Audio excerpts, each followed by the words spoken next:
le César du meilleur acteur. Et puis on essaiera un jour de faire une grande cantine gratos. Yes, we can. Serge Gainsbourg, bonjour.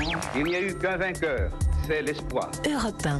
Et à 7h24 sur Europe 1, c'est l'heure du jour où. Et retour ce matin sur l'une des pires catastrophes écologiques françaises. Le 12 décembre 1999, le pétrolier maltais l'Erika sombre au large de la Bretagne, provoquant une marée noire qui va toucher lors d'Autriche les plages de l'Atlantique.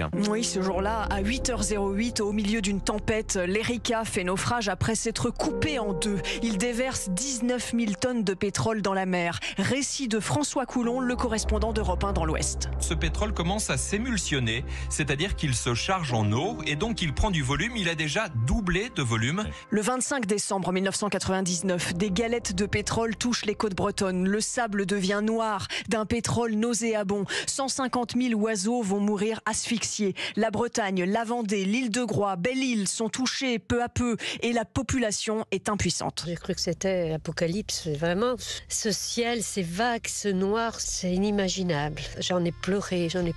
C'est dingue, ça. C'est terrible de voir qu'on peut mettre du mazout ou telle cochonnerie dans des bateaux qui sont à mettre à la poubelle, quoi. C'est des poubelles.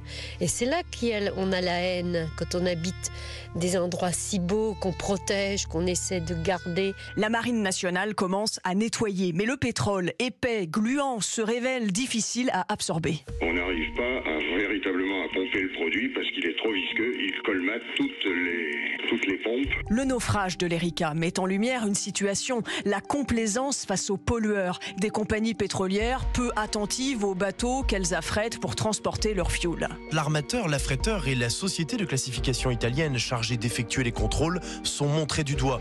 Ils ont fait preuve pour le moins de légèreté en laissant ce navire vieux de 25 ans transporter du pétrole. Car si l'Erika s'est brisé en deux en pleine tempête, c'est bien parce que sa structure était fragile, victime de la rouille dans plusieurs cuves. Et lors du procès qui s'ouvre en 2007, la société Total est condamnée à verser 200 millions d'euros d'indemnisation aux parties civiles. Merci beaucoup Laure d'Autriche. Réalisation sonore, Sébastien Guidis.